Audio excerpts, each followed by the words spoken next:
parler maintenant de ce jour où Claudie devint pour l'éternité Criqui, lion des Flandres. C'était le 5 avril 1987, le jour où j'ai hurlé « Allez, Claudie !» dans un salon bondé de néerlandophones.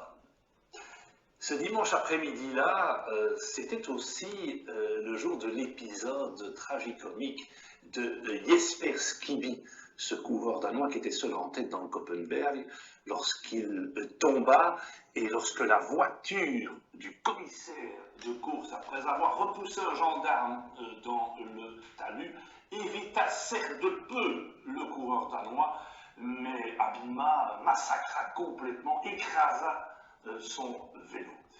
Ce jour-là, donc, ce dimanche après-midi, je suis à une fête de famille dans la région anversoise, à Boekhout, dans le domaine du Fruithof, chez ma marraine.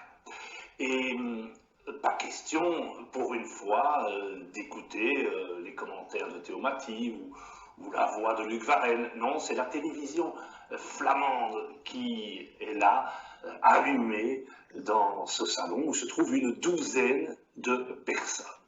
Moi, je n'ai pas peur de dire clairement que je supporte Claudie Criqui-Lion.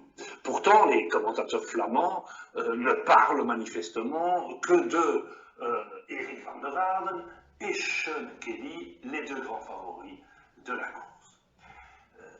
Jusqu'au moment où le Cric attaque.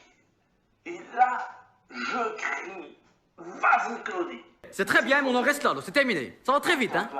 Pas commencer à jouer avec mes couilles, hein. 12 km, et je n'oublierai jamais la voix du commentateur qui dit « Windtinderug, Windtinderug ». Oui, le vent dans le dos. Claudie a le vent dans le dos. Donc non seulement il tient, mais il creuse l'écart. Et il aura finalement 1 minute d'avance sur ses premiers poursuivants, comme par hasard, Kelly et Van der Waarden. Je n'oublierai jamais non plus qu'au moment où Claudie Criqui-Lion a franchi la ligne en levant les bras, j'en ai fait de même, j'ai levé les bras, j'ai presque fait exploser le beau lustre en cristal qui se trouvait dans le salon, dont j'ai fait 3 fois le tour, évidemment très exubérant, comme si je venais de marquer un but en finale de la Coupe du Monde. Je rappelle un salon qui était rempli quand même d'Anversois. Et une fois l'émotion un petit peu retombée, je me suis dit, justement, n'ai-je pas été un peu trop exubérant? N'en ai-je pas trop fait?